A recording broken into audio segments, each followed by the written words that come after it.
ternyata gampang. 1 hari 2 hari 3 hari 4 hari terus bae merenung sampai 40 hari Kangjeng Nabi Musa merenung. Eta teh sambil puasa Kangjeng Nabi Musa nuduhkeun kitab Taurat geus aya kabeh dina kitab Taurat, aturan berpolitik, aturan berekonomi, aturan berbudaya, bersosial dan lain sebagainya. Aya terus kitab ti Gusti Allah mah timimiti kitab Zabur, kitab Taurat, kitab Injil, datang ka kuari kitab Al-Qur'anul Karim jauh sarua hudan minad dhalal. Nomor kedua rahmatun lilladzina hum lirabbihim yarhabun, sebagai kadedekannya rahmat ka jelema anu sieun ka Allah, dirahmatan ku Allah. Urang kuari kan sieun ya ka Allah, nu mantak diuk ngaji ge ieu teh sieun ka Allah. Hayang nyaho Allah teh kos kumaha mun bisa mah kadeuleu Allah teh. Mun bisa kan kulantaran teu bisa karasa. Karasa ge can bisa atuh bebarengan jeung nu geus boga rasa. Nu boga rasa ge teu kanyahoan di mana bae geus lah tuh ngadakeun bari ngopi-ngopi. Geus kitu bae lumayan. Kan? Masya Allah. Di luar mah pan ieu ngaji teh ngopi ongko, ngarokok ongko, nyaplek ongko. Emang aing teh nyaho? Nyaho. Dah cenah so amat kiai nyaona di mana? Ai urut ngajina loba cangkang. Pan eta urut sia meureun. Kacang ambalaya, bacang ambalaya, pan eta lamun lain urut sia sinaon? Berarti kan sia salila ngaji nyaplek terus. Ye, aing mah ngaji sia mah nyaplek. Sarua jeung anu nyayomkeun aing. Kiai mah kiai kena ngaji, aing mah aing bareng dahar. Pan tolol eta jelema kos kitu.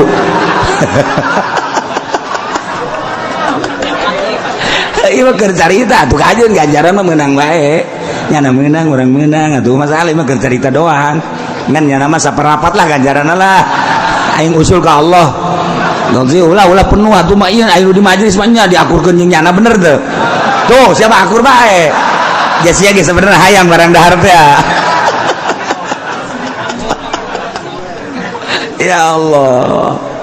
Iya, hudan wa rahmatul lil ladzina hum li rabbihim yarhabun. Setelah Kangjeng Nabi Musa kuari merenung, Kangjeng Nabi Harun teh selalu nuturkeun Kangjeng Nabi Musa. Renungan Kangjeng Nabi Musa teh ngrenung tentang kaumna anu aneh. Kangjeng Nabi Musa teh cikene berangkat perang jeung Raja Firaun, dibawa ke arah tauhid, nauhidkeun ka Gusti Allah, percaya penuh. Kaum teh datang ka nyebrang ningali mujizat, bahkan nyana melaksanakan milu di jero mujizat Kangjeng Nabi Musa alaihi salam.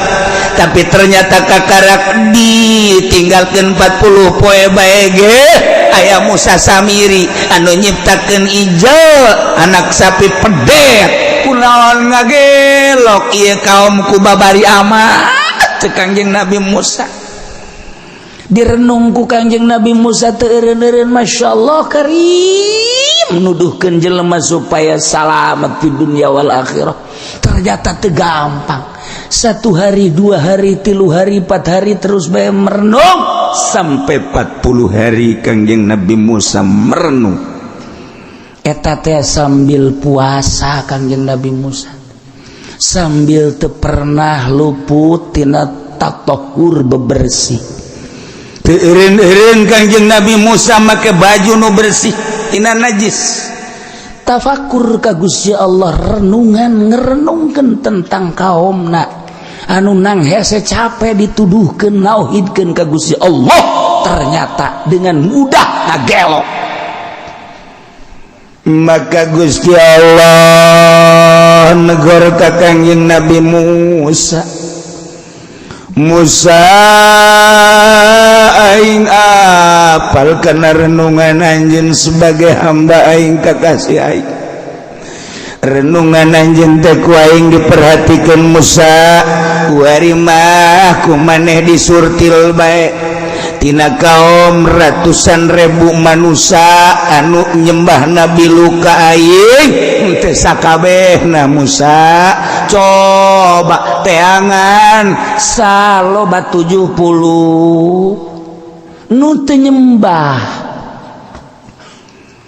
coba teangan ku Kangjeng Nabi Musa teh dulur kamari keur waktu aya Musa Samiri mawa anak sapi anu menang modif tidak perhiasan kaum Kipti haju di sararembah coba Kangjeng Nabi Musa nu teu milu nyembah aya sabaraha coba Kangjeng Nabi Musa ngasruk ternyata bener ayat 70 orang Masya Allah tina 500.000 manusia 70 nu teu nyembah 500.000 manusia 70 sabaraha persen coba sabaraha persen ya Allah ya Rabbi kumpulkan coba nu 70 coba kabeh kumpul kabeh nu 70 kakarak aya 60 10 deui cek Gusti Allah teangan begitu diteangan anak muda 10 masih pemuda keneh Masya Allah umuran bangsa 17-18 tahun anak muda anu teu milu nyembah ka anak sapi anu kapedek 10 kadi cek kadi anak muda Masya Allah ya 10 sore ku Kangjeng Nabi Musa nu 70 dikumpulkeun pemuda kunaon tuh ketika ku Kangjeng Nabi Musa kaistimewaan ieu kaistimewaan ketika ku Kangjeng Nabi Musa dek dibeat dek dibawa munajat aneh eta nu 70 isuk-isuk jadi kolot kabeh kolot nu tadina mah kakarake kumis da bulu jarum janggot bulu jarum budak kuari mah teh nyaho bulu jarum nya teh nyaho ka manukan baheula mah urang ngapan osok asal aya manuk mamawa batuh kut aju cek nu kadua pen aju da kata aing dulu aing mantas aing boncit kitu kan baheula budak kuari mah teh nyaho kuari mah meuli bae manuk boga duit teu boga duit maling taron gula aja kajawan jasa jujurna aduh kurang di deuleu manuk di mana coba nyayangna oh di tangkal anu sana bisa naik coba naik engke 5 poe naik oh geuri geus endogan aya sabaraha endogna akara kaya 2 ke sampeun udah oh geus endogan aya sabaraha endogna aya 5 oh kuari keur dikereman tuh baheula mah mun aya 5an sering hiji lamun aya 5 kebeneran dia teh ngan tiluan engke 2 nu hiji saurang babari baheula mah terus dikereman di daontongan haju dicirian ditangkalna tek bae make asal aya nu kos kitu berarti geus aya nu boga batur ge datang ka dinya oh geus aya nu boga nyaun jujur jasa baheula mah geus aya tandaan tah tangkal aya manuka di bareng di dieu geus aya nu boga tah tandana geus didaekeun Masya Allah eta nikmat amat hirup di zaman eta tah zaman jujur kuari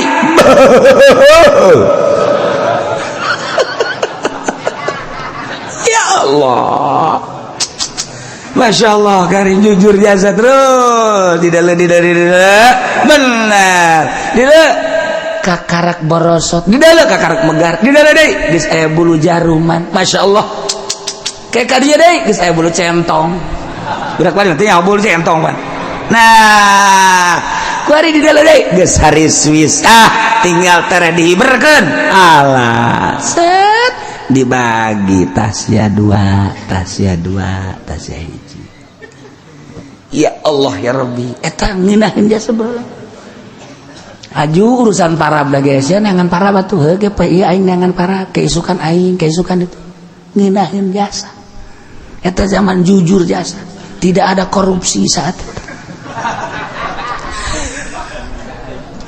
ya anak muda nu 10 ternyata kehebatan hatena cinta ka Gusti Allah aya ma'rifatullah di jero hatena jadi kolot dirupakeun ku Gusti Allah jadi kolot. Sanajan kuari ge nu sabenerna mah anak muda di jerona aya ma'rifatan ngan teu dibuktikeun kolot bae ku Gusti Allah, kolot eta teh sebenarnya.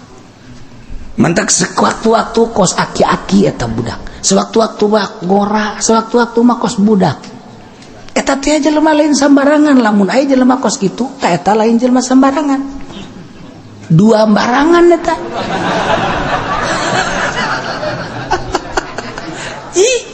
Sebab naon eta kumaha keur mantengna hate, lamun keur manteng ka Gusti Allah kolot kajen ku kumaha ge, kajen ting budak belasan tahun kolot bae.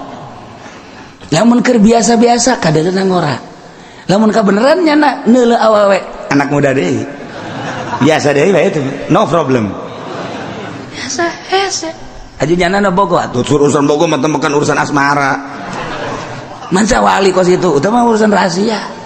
Bogoh nage lain bogoh cara ente.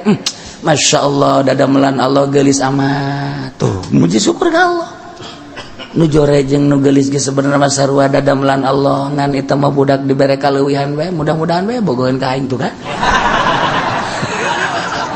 saya pajar bener bae tuh henteu ya saya pajar bener bae di kos kitu tah ieu ieu guys kumpul 70 dah saparantos saya 70 Gusti cek Kangjeng Nabi Musa bade kumaha ieu geus lengkap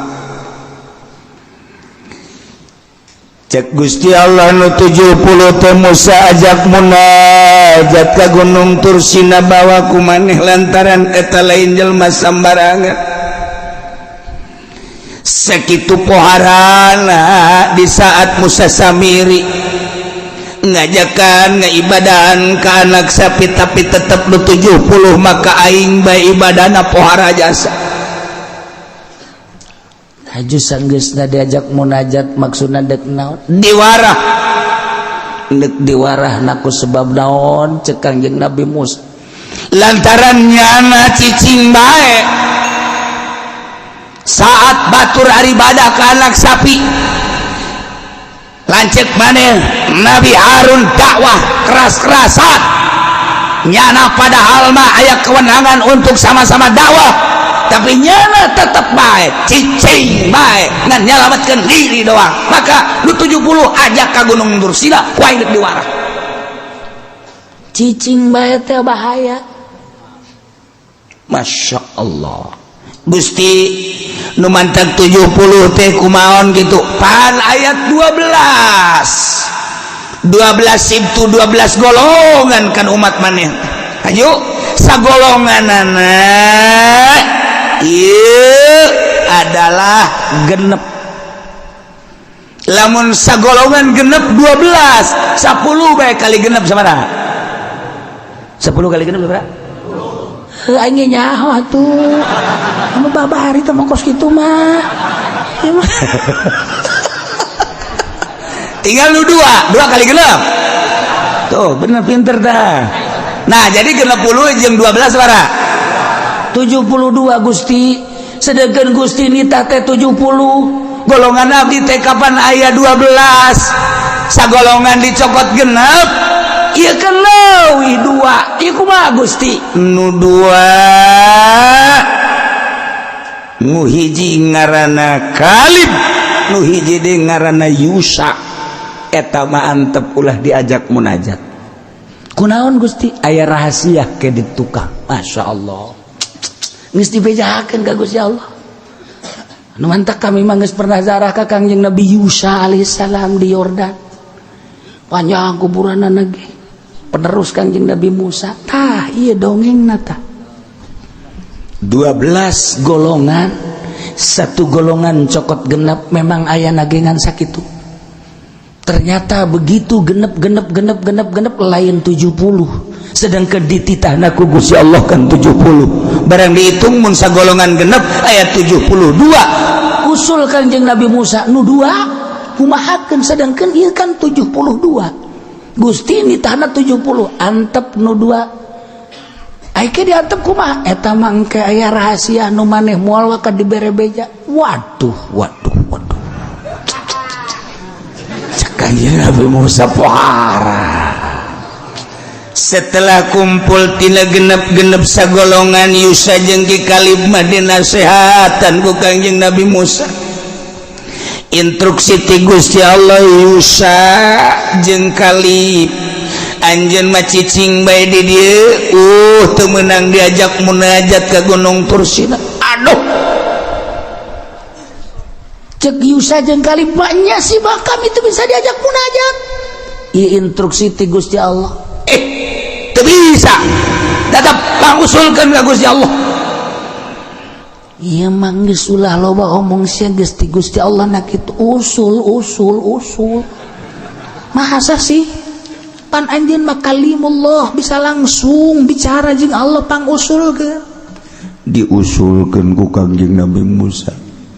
Gusti nu dua ge hayang milu. Kudu kumaha menangani ina Gusti. Cek Gusti Allah Musa bejakeun jai ujung-ujung nama kapan menang rahmat jeung ridho aing. Sanajan nyana teu milu munajat ka Gunung Tursina tetep nyana sarua menang karidoan jeung rahmatna sarua jeung nu munajat bejakeun ganjaranna malah leuwih gede tibatan nu milu ka ditu. Keuna cicing bae teh maya rahasiaan barang dibejakeun ku Kangjeng Nabi Musa seperti eta mangga atuh ai kos kitu maja ujung-ujung nama hayang ge rahmat jeung ridho. Ku Gusti Allah diulahkeun mah jeung aya rahasia anu encan dibejakeun mangga kami mah geus diimah bae. Ridho geus nu 70 berangkat jeung Kangjeng Nabi Musa alaihissalam. Masya Allah diabadikeun di Al-Qur'an ieu ayat waqtara Musa qaumahu 70 rajula wallahu a'lamu bimaradin mili. Kangjeng Nabi Musa ka kaumna saloba 70 rajulan 70 lalaki eta teh mimmalam yabudul ijla bi amrihi ta'ala ti golongan jelema anu henteu nyembah ka anak sapi dengan perintah Allah. Geus ditantukeun ku Gusti Allah waktu-waktuna supaya tepat ketika ku Gusti Allah geus ditantukeun waktuna. Awas Musa, waktu eta kudu berangkat maneh limiko tidak karena waktu nu geus dijanjikeun ku Gusti Allah. Begitu datang kana waktu nunggu Kangjeng Nabi Musa selama nunggu teh layan satunggu-tungguna instruksi ti Gusti Allah. Musa bejakeun kanu 70 puasa. Sanggeus puasa ulah batal wudu. Sanggeus ulah batal wudu make pakaian kudu nu bersih, ulah make pakaian nu kotor. Bejakeun. Nu 70 puasa terus-terusan. Salila 40 poe sarua bae nu 70 teh puasa bukanangan korma hiji doang. Sahur korma hiji, percis kos urang bulan Ramadan bae gitu. Tuh siapa seri henteu berarti kan. Atuh mal kapangijin Allah ai puasa kos urang mah kos kieu. Hayang menang Lailatul Qadar di mana horeng. Jabukana ge boho kopi aya teh manis aya rujak aya. Karujak-rujak asem aya naonan atuh. Masya Allah ngebreng-breng di dinya. Deuk biar kapangijing Allah na teh mah kapangiji jeung rujak. Tah 40 poe Musa puasa nurut nu 7 poe aja memang geus boga keyakinan ka Gusti Allah. Batur nyembah ka pedetnya nama henteu tita puasa mantep jasa. Bukana cukup korma hiji, sahur korma hiji. Siap. Wudu ulah batal-batal. Ketika batal cepat wudu, ketika batal cepat wudu selama 40 poe. Siap. Ulah make pakaian anu mewah-mewah, tur make pakaian anak kudu nu bersih bae. Ulah kacampuran ku noda-noda najis jeung sejamana. Siap. Nu 40 puasa kabeh wudu teu batal-batal wudu Kangjeng Nabi Musa saat eta. Kemudian make pakaian sangat sederhana, di samping eta bersih pakaianna. Ulah kapanggih jeung sasaha heula nu 70 tadru ka aing. Kabeh cara ricing bae tuh nu mantap urang ge deuk kapanggih jeung Allah teh kos kitu. ulah kapanggih jeung pamarentah, ulah kapanggih jeung jelema, ulah kapanggih ulah daharna ulah seubeuh teuing. Cukup korma lamun urang mah lah ai hiji memeureunan potongan urang mah moal kuat nya 3 lah Kang semua masalah. 3 kan sok gede kieu korma. Ku ari aya korma Amerika teh tuh poe teh sumpah kieu tah. Ngadahar 3 ge teh moal buah senep basana teh mah tah. Malah mah ai di hareupeun urang mah 3 di tukangan di jero kamar ngadahar deui 3 deui. Waduh, balik dekat Allah tahu karena kakorma. Tuh ketika orang dahar hate kumaha, nginum hate kumaha, masalah. Dahar jeung nginum masalah, tapi hate. Jadi emang wali emang teu dahar, emang wali kumaha teu nginum. Cuman nya nama dahar jeung nginum, oh ieu mah bagian awak, hate aing mah tetep ka Allah. Ketika nginum, oh ieu mah bagian awak, hate aing mah tetep ka Allah. Ketika sare, oh ieu mah bagian awak, hate aing mah ka Allah. Gitu baik terus bagian awak bagian roh atuh lain deui tuh urang makan ai bagian dahar roh milu mau menikmati ecrak balecrakan harajas ke Allah keur dahar teh begitu keur salat keluar roh deui teu dekeun ka Allah endang nginget-inget dahar ngeunah amat tadinya. Masya Allah sambalna buatan mana eta asana Cibiuk moal salah eta kajeun tuh urang mah teu daekeun tah roh teh di ka Allah kan teu daekeun endahan ka dieu deui berarti lain wali ari wali mah ketika dahar hate ka Allah bae saha sapira teh jeung awak doang nu awak mah kege pae nginum lah sapira jeung awak segala rupa jadi teu anti malah dibandingkeun jeung nu puasa anu puasana aju ujub jeung anu dahar nginum ka Allah bae atuh bandingan dahar nginum ka Allah daripada puasa ujub aju ngomong kieu budak teu puasa nanaonan cara ai rupa puasa bae bah geus moal beres sama kana tah mah puasa kos kitu mah tah mah beuleumeun tah mah ya tuh siap puasa mantak naon ieu aing mah geus ngalaksanakeun puasa Senin Kemis asana geus aya 5 tahun je tuh lawang sorga geus maruka jang aing mah eta kos kitu awal ka sorga kos malah mah urang lamun kajeleuna puasa emang mamang keur puasa teu lah ya bakeur ieu bae puasanya ai puasa mah tuh ai bersih teu bersih ngabohong puasa kan lah terus teu kudu tah jadi teu kanyawan kan teu kanyawan ke batur dahar nyana nyokot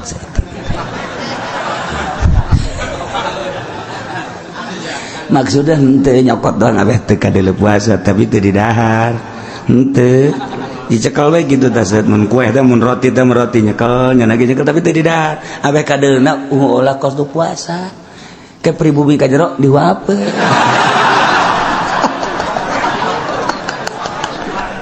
tolol jelema eta ria teh gitu hayang kanyawan oh berarti keur puasa ngorengan henteu udah beres geus puasa 40 poe wudu teu batal make pakaian sederhana nu bersih culukan waktu ninggang kana mangsa limiqatina kana waktu anu geus ditangtukeun ku Gusti Allah atuh faqaraja bihim kaluar Kangjeng Nabi Musa bareng jeung nu 70 menuju Gunung Tursina. Masya Allah karim. Iyalah jelema-jelema pilihan anu ketika batur nyembah ka pedet cenah mah teu cuman sayang na manehanana teh ieu henteu ilu dakwah batur nyana jadi aya usim dakwah usim henteu kuduna kan kitu hirupna usim dakwah usim henteu masalah ieu mah cicing bae usim dakwah jana cicing bae berangkat jeung Kangjeng Nabi Musa naik ka Gunung Tursina ngan cek Kangjeng Nabi Musa di pertengahan cicing heula manehnya kula heula dek kaluhur sorangan instruksi ti Gusti Allah mangga naik Kangjeng Nabi Musa kaluhur begitu naik, Masya Allah, turun cahaya seperti mega di luhur langit. Hese dicaritakeunana anu lir teu beda jeung mega turun ka handap, tetapi dicaritakeunana hese nu mantak hese warnana disebut berem lain, disebut koneng lain, disebut biru lain, disebut hejo lain, disebut herang lain, disebut hese warna eta teh hese dicarita tercengang kabeh keindahan warna nu turun ti langit. Kakara Kangjeng Nabi Musa ngawean nyaura, yap kadia ayo geura kade narae kabeh narae asup ka jero mega eta mun cara mega cahaya nu luar biasa. Masya Allah karim, pohara di jero eta teh keindahan anu luar biasa. Kabeh sararujud ku nikmat-nikmatna 70-an brak dikersakeun ku Gusti Allah teh bisa ngadenge nyana teh mukalamahna Kangjeng Nabi Musa jeung Gusti Allah. Kangjeng Nabi Musa teh mukalamah jeung Gusti Allah aya instruksi kadenge teh kudu 70-an if'al la taf'al kerjakan anu jangan dikerjakan anu pagawe anu pigawean anu ulah dipigawean eta nu 70 ngadengekeun nikmat luar biasa hanya ngadengekeun ge lain ngadengekeun lain ngadengekeun sunan kitu ngaranna bahasa Allah ngadengekeun ge suara Kangjeng Nabi Musa nu kadengekeun mukalamah jeung Gusti Allah sakitu nikmat. Pohara jasa ngeunah da lain lalagaan nikmat pohara jasa geus lila langsung naik deui ka luhur eta si cahaya mega kabeh bersyukur ku ngeunah teh ngadenge munajat Kangjeng Nabi Musa. Urang mun ngadenge doa para wali bae kan ngeunah. Urang ngadenge babacaan wali Allah emang teu ngeunaheun babacaan mah eta kena tapi penyentuh umat hate. Doana para wali padahal mah doana eta kena kok tersentuh hate urang kunaon?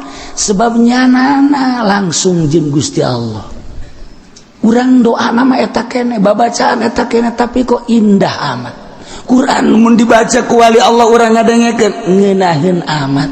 Ko lain deui sih. Lain tina suara, lain tina makhraj, lain tina gaya, tetapi aya keindahan tersendiri ngadengekeun wali Allah maca Quran teh lain deui kunaon eta? Hatena langsung jeung Gusti Allah. Urang ngadengekeun qori ngeunaheun tetapi datang ka ceuli doa. Seindah-indahna jeung sangeunah-ngeunahna, sabagus-bagusna makharijul hurufna datang ka ceuli doang. Carita nang ke di luar ngeunaheun nya ngaji bagusnya makhraj ngan seukur sakitu. Tapi ketika wali Allah maca Al-Qur'anul Karim rada lain deui saya nyebutkeunana kok tiis amat hate. Ketika ngadenge wali ngadoa kok ngeunaheun amat padahal mah eta kena ieu cacak-cacak wali Allah atuh komo Kangjeng Nabi Musa. Geus teu bisa dibayangkeun. Nu mantang sahabat babarengan jeung Kangjeng Nabi kabeh jadi wali Allah. Ashabi kan nujum bi ayyim iqtadaitum ihtadaitum. Sahabat kaula lir teu beda jeung bintang di langit anu gemerlapan. Kabeh bercahaya atuh panu dituturkeun ka Kangjeng Nabi. Anu dikupingkeunana suara Kangjeng Nabi. Bi ayyihim iqtadaitum ka mana bae anjeun nuturkeun. Sahabat iqtadaitum bakal meunang pituduh. Jehe. Nu mantap urang teh lamun ngadengekeun kiai anu lain kok kana hate jadi lain deui sok dengekeun kiai partai baliklah hareudang kunaon teh teu eureun-eureun ngajakan ka Golkar mah seneb aing mah eta sia datang eta si sok dibere duit oh eta sia mah tolol sakalian tolol bae aing jalan seneb beda atuh komo ngupingkeun Kangjeng Nabi Musa kakuping mukalamah jeung Allah lain suara Allah na tapi suara Kangjeng Nabi Musa nu keur munajat ka Gusti Allah indah amat masya Allah kabeh cirambai cai mata lain sedih tapi nikmat bunga nu pohara luar biasa papadaan indah na pohara nu 70 pohara idinya barang geus eueuh eta cahaya teh tiba-tiba aya gempa anu pohara gempa gunung oyag-oyagan nyana raragagan padahal mata munajat ngadengi suara Kangjeng Nabi Musa nu indah tapi tiba-tiba ieu goncang gempa falamma akhadhathumur rajfatu qala rabbi law syi'ta ahlaktahum min qablu wa iyyai atuhlikuna bima fa'ala as-sufaha'u minna barang kakenaan ku goncangan gempa bumi anu dahsyat luar biasa aya naon ieu sehingga Allah nyiksa ka jelema nu 70-an padahal mah nyana iman ka Allah luar biasa keyakinan anu pohara sehingga Kangjeng Nabi Musa nyokot jelema nu 70-an teh jelema-jelema terpilih kita puasa oke, kita ngebersihan awak siap, kita ngebersihan baju pakaian sangat kecil berangkat tuh sakitu hebatna diberi ku Gusti Allah kanikmatan anu pohara tetapi ditungtung disiksa ku Gusti Allah aya naon ieu aya naon Masya Allah kari dipertanyakeun kami teh make ejeng disiksa Gusti ku goncangan-goncangan kami make disiksa ku gempa-gempa anu luar biasa sehingga kami paeh bener andai kata teu dihudangkeun deui teu dihirupkeun deui ku Gusti Allah tuh paeh Masya Allah Allah mah babari ngahirupkeun urang babari maehan urang babari komo nya nundutan mah gampang kecil tamang kos gitu dibere cuaca tiis haju jauh jeung kiaina dihareup aya kopi jeung rokok tawatu geus sagak benduku cek nya sial aing kaget batungtungna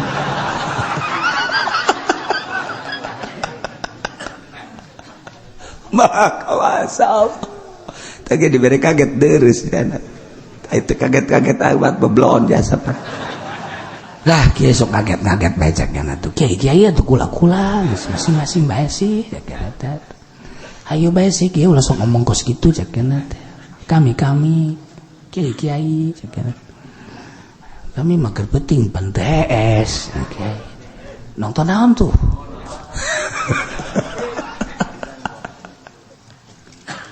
maka wasal jadi babarieun Allah mah ulah-ulah kakarak ieu aya keneh jelemana anu pernah didongengkeun ku kula teh apa jelema teu pernah ibadah ka Gusti Allah gawena ngagalian kuburan nyokotan boeh bae dijual jadi napakahna teh nyokotan boeh bae dijual jangan napakahan anak pamajikan geus puguh judi mah geus puguh manehanana wah raradutan tapi iman ka Allah iman ka Kangjeng Rasulullah Muhammad begitu manehanana muriang lain deui rarasaan panjana wasiat anak kadarieu kabeh abah geus lain rarasaan emak mana emak eta tungtung digigir aya naon tuh mah abah geus lain deui rarasaan asana abah paeh mah paeh bae jajalin abah bae nu paeh mah lain kitu mun kitu abah doang nu paeh tuh sia mah kitu bae ka aing Teu baja tetangga abah loba nu geus bae. Babaturan abah nu geus bae tumeureun ku ari giliran abah. Sia mah kitu.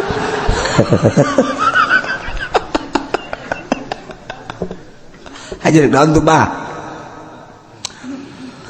Abah kieu ge kapan sieun jasa ka Gusti Allah. Sinaon tuh bah?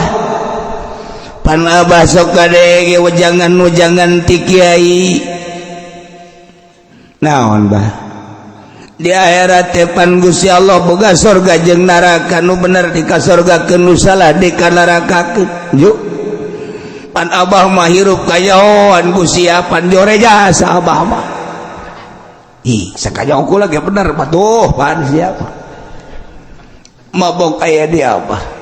Zina aya di abah, judi aya di abah. Haju abah mapan napakah teh gagali kuburan neangan boeh jangan apakahan masia jeung sia. Burung kula ieu tina boeh paingan. Gua kadang-kadang jadi pocong. Aja ku abah. Abah mah wasiat bae mun abah bae. Abah mah belum bae. Ibah, ulah tuh pan urang mah Islam ngajian. Belum wasiat sia ulah teh. Belum. Geus belum kumpulkeun areng-areng abah. Lebu-lebu abah andai kata aya tulang taleng anu encan jadi lebu tutuan ku sia kena jadi lebu. Haju di saat angin gede aurkeun lebu abah di luhur gunung atawa ka laut ulah satempat kena acak-acakan lebu abah. Emang kunaon gitu bah? Pokona abah sieun jasa disiksa. Abah engkepan hese aya lebu mah.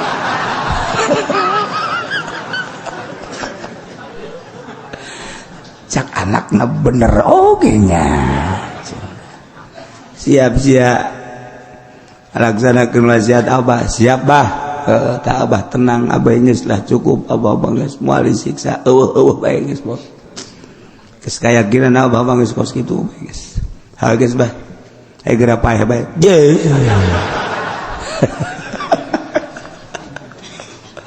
Bener sampai dua bae paeh bapak. Aya musyawarah anak-anakna jeung pamajikanana yang di jeung mah. Cak mana teh abah sia mapan wasiat yang dibeuleum. Heuh mak. Ngajupan hayang diajur-ajur lebuna aju dipiceun diaur-aur kedah ketebak angin di mana bae. Bener mak. Orang laksanakeun bela wasiat abah sia hayu geus eueuh salah dibeuleum. Geus dibeuleum ngerecek jadi lebu. Aya tulang taleng sautak saeutik ditutuan kena jadi lebu kabeh. Dibungkus nungguan angin. Aya angin gede dibawa ke gunung diaur-aur. Bawa di ka laut diaur-aur. Dibawa di ka tempat. Wah, sababaraha tempat kena acak-acakan. Beres. Baralik kabeh. Akhirna Gusti Allah dek ngabuktikeun kemahakawasaan Allah. Hei bumi nun Gusti seluruh tanah anu kaentepan ku lebu kipula anu diaur-aur segera maneh kudu ngahijikeun lebu eta. Mangga Gusti tanah kabeh ngahijikeun.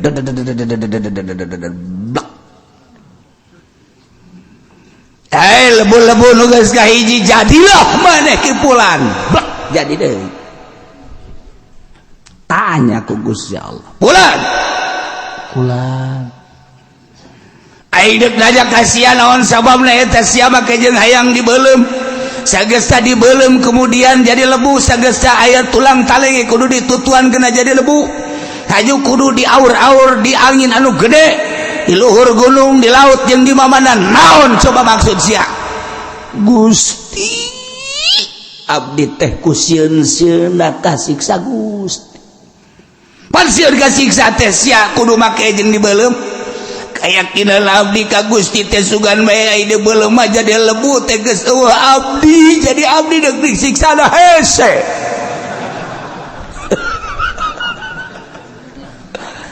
Jadi sia nu matak di beuleum we haju di aur-aur ku sebab sieun ka aing. Sieun Gusti. Sieun ka siksa aing sangat sieun abdi teh kumbung-bungna disiksa.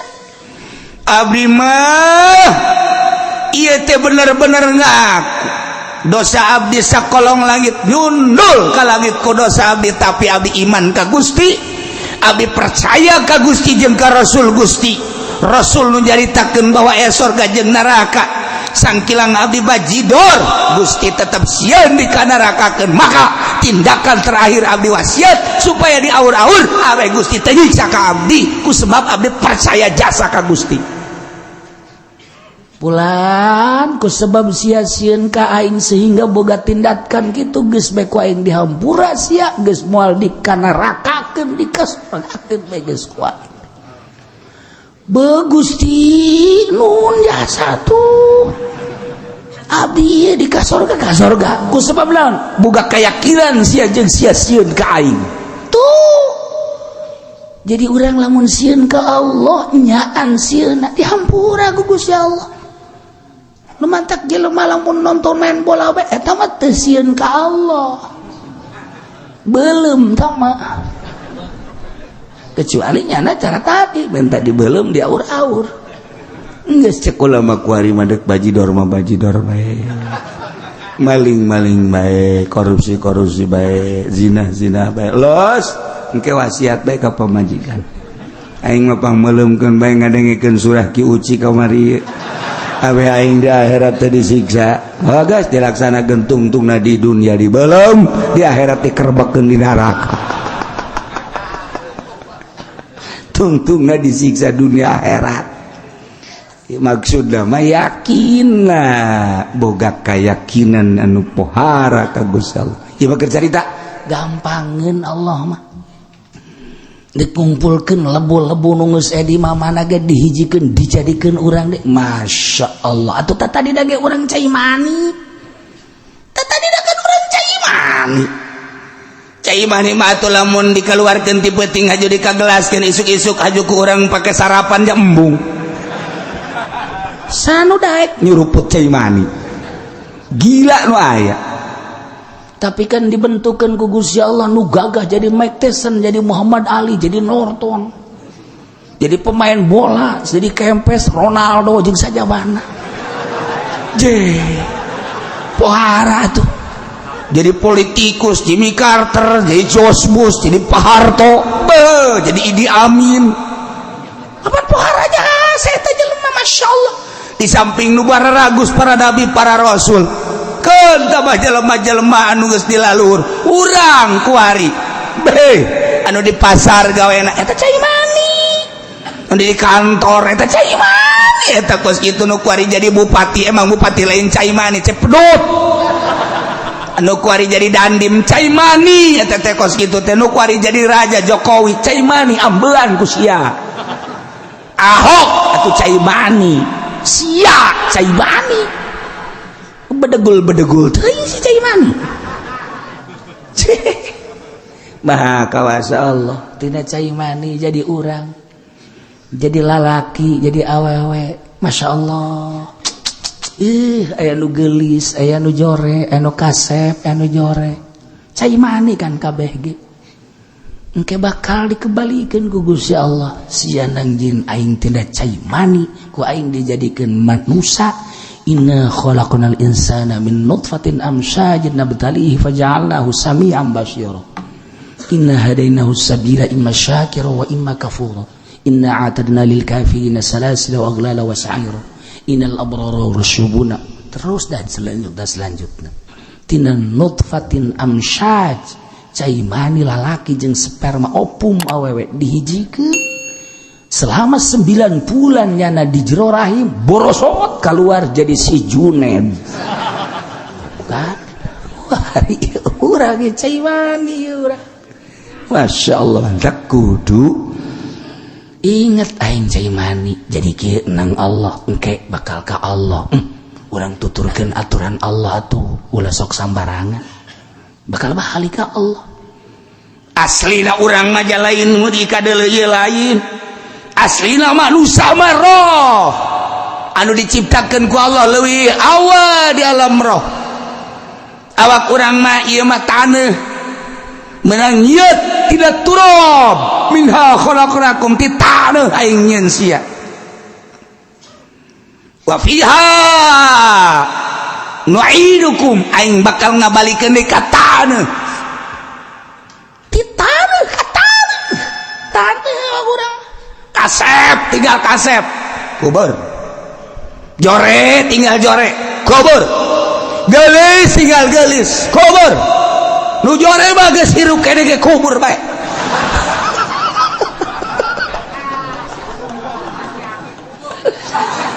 Presiden kubur bae mah kabeh RT mah geus hirup-hirup kubur abak. Kubur bae kabeh. Tina taneuh balik kana taneuh. Ai anu roh, ai aslina manusia roh. Roh aslina mah urang. Awak mah tina taneuh dibalikeun ka taneuh kubur. Macam-macam kuburana. Aya anu dina beuteung buaya, beuteung maung, beuteung gajah, macam-macam. Aya anu di Padang bak dibalikeun ribuan manusia ku ari teu puguh. Kena tsunami wallahu alam di mana. Ragag tiga badas jadi abu kabeh. Tinya eta mah sapira awak. Min turabin ila turabin. Aslina manusia roh berhadapan langsung jeung Allah roh ketika orang maut. Cirina ketika orang paeh keluar roh awak geus teu disebut jelema deui mayit ngaranna, janazah ngaranna, bangke ngaranna. Dek dikamanakeun mayitna, dek dikamanakeun janazahna, dek dikubur di mana bangkena, bangke urang. Aslina roh urang manusia mah roh. Anehna jelema kunaon ngurusan awak bae nu bakal dikubur, roh teu pati diurusan. Bloon-bloonna jelema ketika jadi pejabat jana ngurusan awak bae. Di kantor ka imah ngurusanna duit sakadar jang beuteung dahar nginum poka salat. Roh aslina jelema ketika jana paeh dikubur, bupati tinggal bupati, gubernur tinggal gubernur, jenderal tinggal jenderal, presiden raja tinggal raja. Roh nu berhadapan jeung Gusti Allah kunaon sia teu pernah urusan roh nu bakal babalik ka Allah. Tah kagoblogan jelema teh di dinya ngaji teu daek, roh gering, roh teh gering. Awak mah kadaharanana sang daging nginum jang awak kurang sehat ya be komplek. Ayo sia aya koreng-koreng panasilin babahari teh kos kitu mah tuh. Hayu urusan bae awak, hayu urusan Gusti awak. Unggal peti hudang ka HS ka hudang deui ngurusan awak malulu anu engkena bakal dikubur. Nyawa zarah nyawa eueuh engke urang geus paeh mah. Roh urang kunaon teu diurusan, teu dikenalkeun ka Gusti Allah, diajakan ngaji harare sejasa. Cak Allah ieu haram ditabrak bae, cak Allah ieu ulah ditabrak bae, cak Allah ieu mah ulah atuh ditabrak bae, cak Allah ieu pagawe henteu, ieu atuh kerjakeun henteu. Roh ngejerit di jero awak urang teu diurusan. Cie emang kumaha gitu. Nu mantak ieu urang ngaji teh ieu kuari keur mere dahar roh, kena yakin ka Allah. Hujan-hujan ge daratan. Urang teh keur ngurusan roh, kedangeun lintuh roh urang. Anu di luar mah nya roh diurusan, nya awak diurusan. Zahiran wa batinan nya nama eta. Cak di luar aing deui bae sial. Aturan makan urusan roh urusan awak wayahna puasa heula. Heuh kuari mah keur roh we urusanna awak tinggalkeun ieu mah teu pat. Teu ieu mah nya ngariung we opatan ngeunaheun jeung urang ngaji di dieu nya. Barang di dieu bacang geus beak 50 di dieu. Ambo budak malah mun aya keneh mah tukang bacang aya keneh CF di bak. Asana balik moal bisa hudang nya.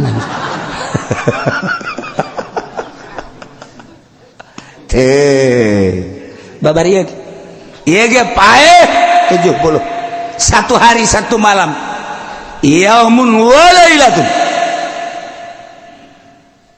dipertanyakeun kunaon make jeung disiksa Gusti. Qala Ibnu Abbas, cek Ibnu Abbas nu mantak disiksa li annahum lam yuzailu qaumahum hina abadul ijla.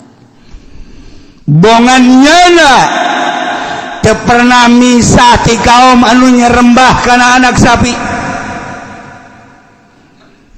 Bongannyana teu pernah mentolelir ka jelema anu inkar.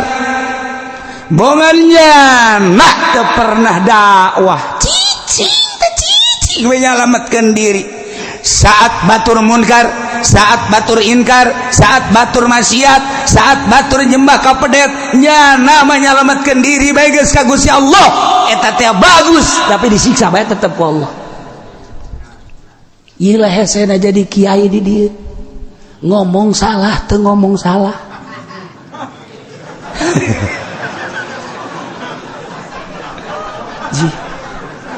Di akhirat teh akan di akhirat ge karumpul kabeh di mahsyar aya nu geus badaragus bageus ngeunaheun jasa timbang saha ngaran abdi Junaid digali salat puasa nang di saha aya salat puasa nang di kiai bagus mana kiaina tuh kiai abdi bagus gas surga ngeunah Ahmad sia gade timbang sia bagus sia salat yang puasa nang di saha nang ti guru abdi sia hirup ka zamanan Kiai Kangjeng Nabi Muhammad henteu sahabat henteu abdi mah zaman kiai anu berangkat kiaina aya sia bisa salat bisa puasa berarti berkat kiai bagus sia salat sia surga kan ngeunaheun mantap kayo kabeh yo ditararanya salat teh bagus zakat teh bagus segala rupa bagus ditanya nang saja kiai pengajian di mana sia di anu bagus surga ngeunaheun tak jawara timbang jawara salat minus 0, derajat puasa minus 18 parah sedekah minus 20 min kabeh peribadatan puasa zakat salat minus Masya Allah main simpong wow 100% bener remi mantap rolet mantap kasino mantap domino ayah kabeh Masya Allah mabuk ayah maling di pabrik loba ngadu kotok ayah jawara saya ngaran prengki abdi nang saya ngaranan prengki lah nyonang sa loba KTP abdi mah prengki Predi batu sabaraha genep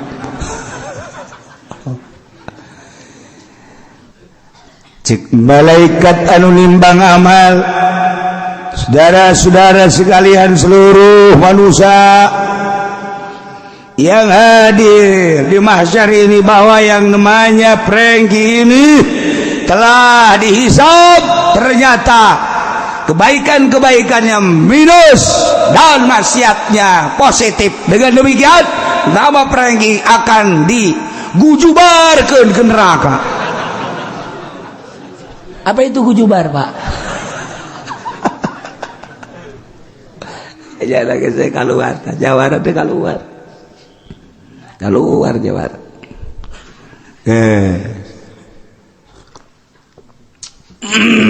Barang keluar malaikat enan sia abdi mung sosoranganan ka neraka panas deuna ge cek saha neraka teu panas sia yang jeung saha ka neraka jeung kiai jeung kiai. Kiai panggil ka dieu, kiai panggil. Abdi mah geus jelas ka neraka, tapi abdi hayang bareng jeung kiai. Cak malaikat atuh lain bareng jeung kiai, kuduna jeung para jawara deui. Sia babarengan jeung tukang jimplong, tukang remi, tukang eta kuduna jeung eta. Da eta mah jelas tah geus teu kudu diteangan engke kapanggih neraka. Pinter kan jawara mah ngomongna pinter. Nu kos kitu mah engke ge araya, engke ge sasalaman ke di neraka kabeh araya. Ieu mah kumaha banyak kiai. Endek naon sia jeung kiai mah jeung moal ka neraka. Henteu panggil heula kiai, panggil ka dieu. Sia zaman kiai saha?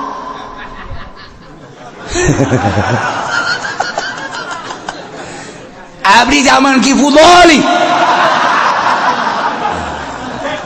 Tah.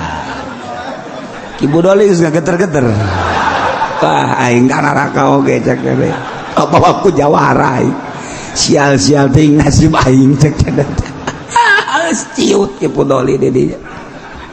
Cek Ki Fudoli ulah kula bae atuh. Jangan bareng jeung kula Ki Nurjaya aya. Ki Wahab aya, cek aja loba kiai. Kula bae henteu. Cek nyana kula nu deukeut ka imahna imah Ki Fudoli. Aju datang. Iya Ki Fudoli da, bener. Naon si jawara. Nah. Barengkeun jeung kula Ki Fudoli ka neraka. Engke heula masalahna naon heula. Sak malaikat naonnya tuh ieu mah tulisan Ki Fudoli nama aya tah salat bagus, puasa bagus, zakat bagus, haji bagus, umroh bagus. Sanajan nya ngariung sok hayang berkat tapi dah geus dihampura tah mah geus mah dihampura. Ieu mah bararagus sakeuna teh tuh. Ayo, ieu bararagus. Ieu rek naon deui? Aya keneh malaikat sing jeli atuh. Jawara mah sial bae di akhiratnya tolol jawara mah.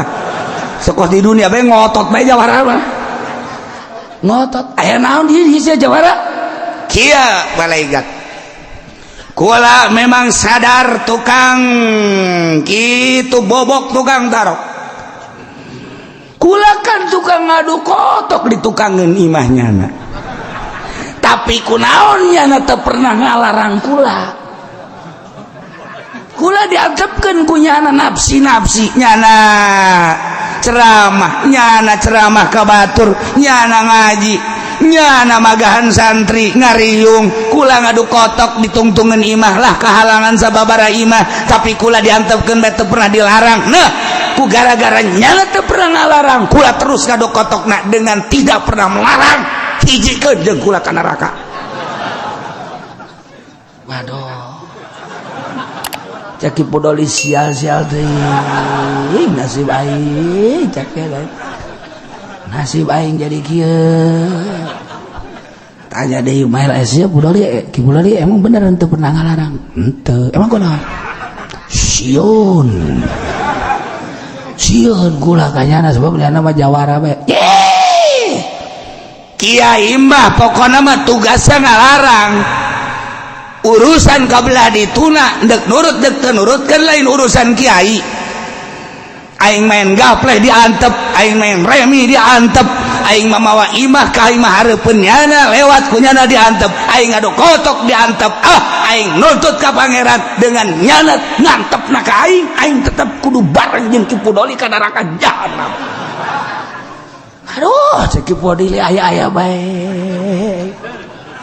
Akhirnya bebe aja ka Gusti Allah Gusti kumaha ya? Ya hijikeun tetep.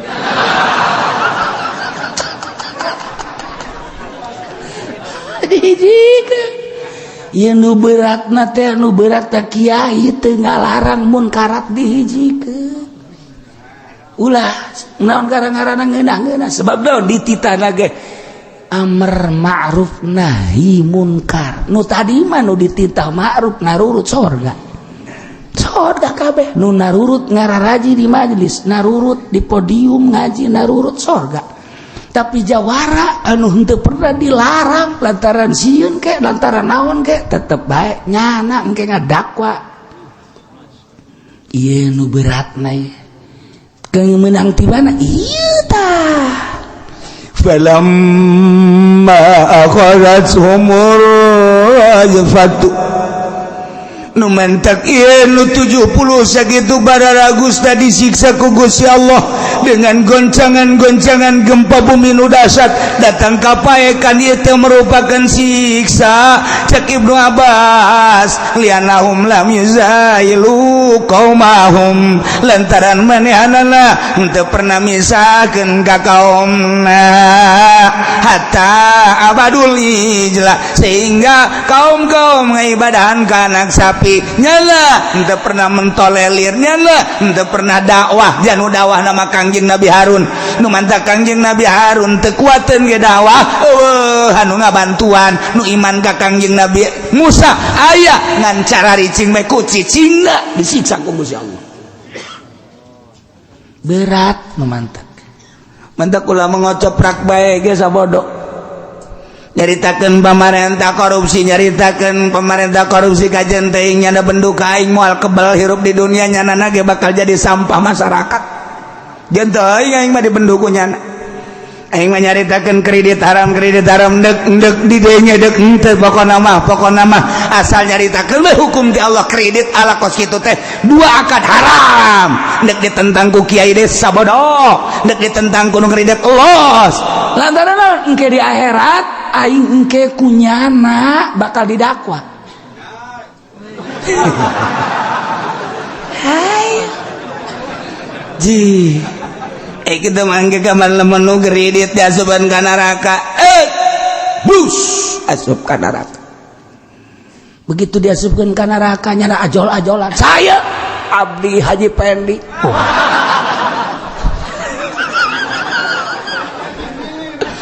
coba kunaon Mang Haji bisa ka neraka ngeredit mobil tangis cek malaikat teh tetep abdi mambung sorangan panas hayang jeung satu hayang jeung kiai satu kiai di zaman abdi satu kiai na Ki Fudoli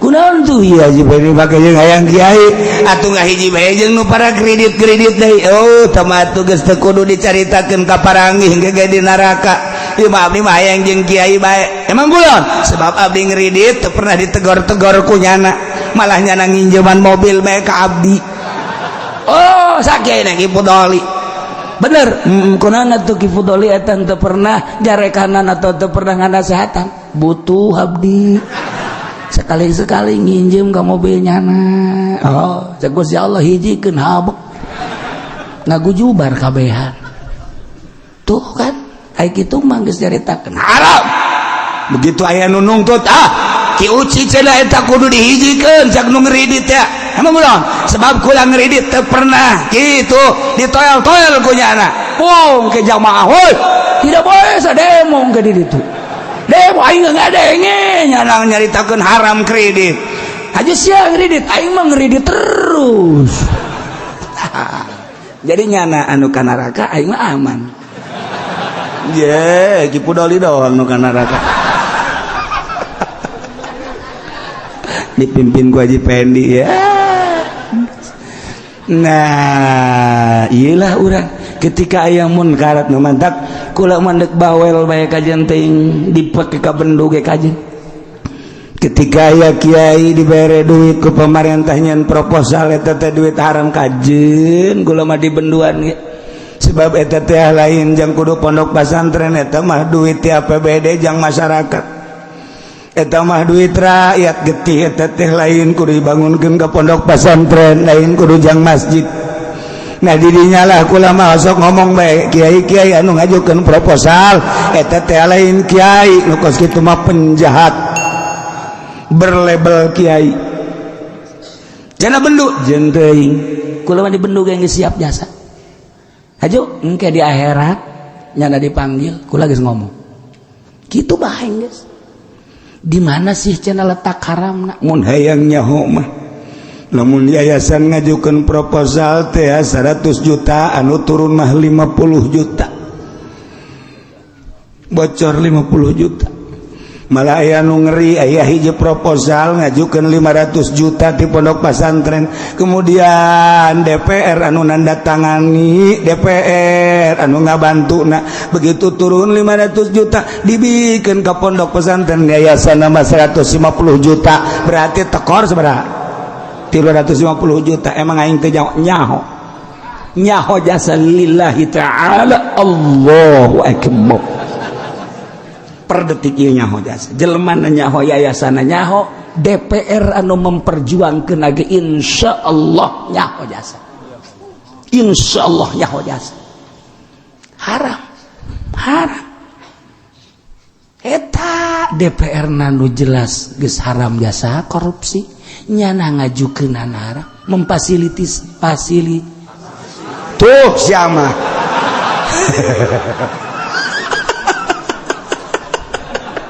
bangun si anu palinter teh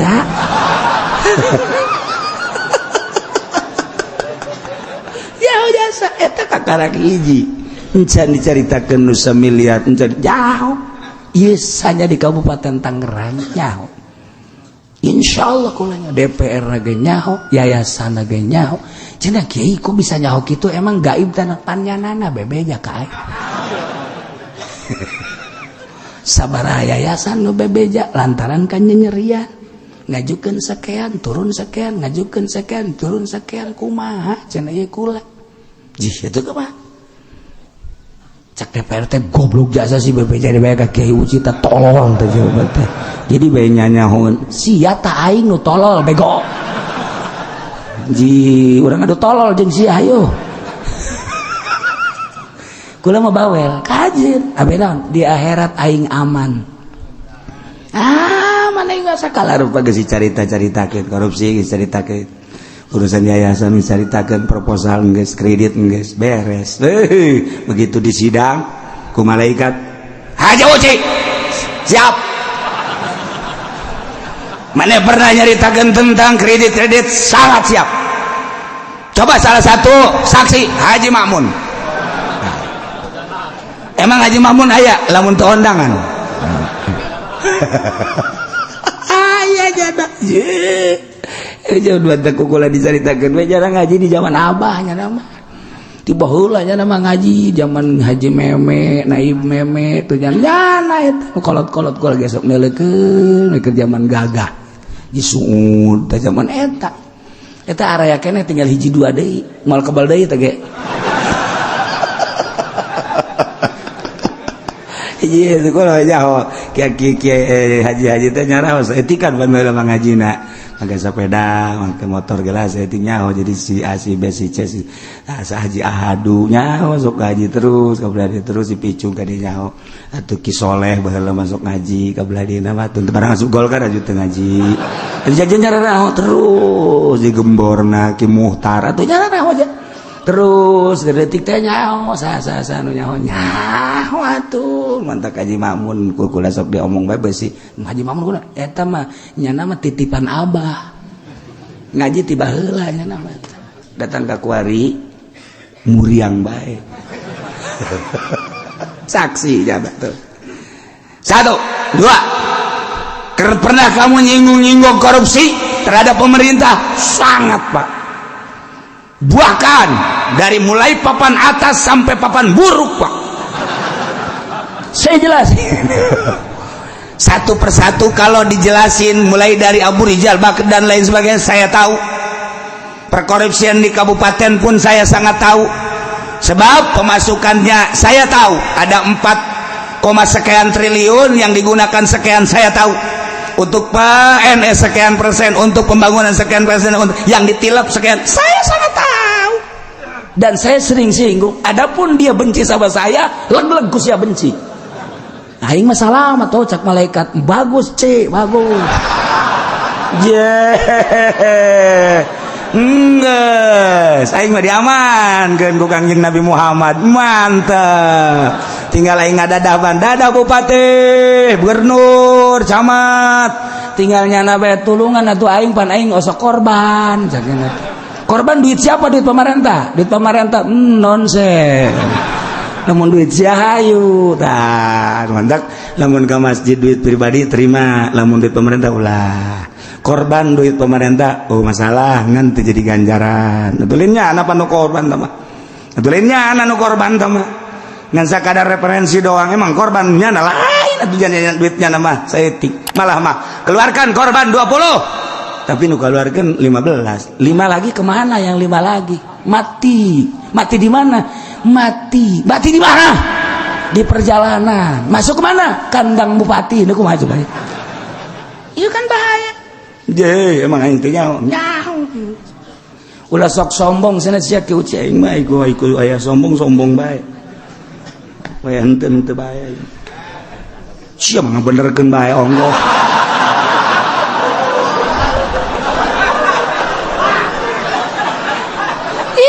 abeh naon di akhirat aman di dunia moal kebal carita-caritakeun ku aing alah segala rupa dicaritakeun mun nyaritakeun kelas MPR kelas DPR emang teu nyaho jasa insyaallah jauh emang kiai bisa nyaho kos kitu atuh aing sekali-sekali asup ka ditu asup ka DPR aju maksudna kadeula dan henteu aing teh mau jadi jurig sekali-sekali jadi jurig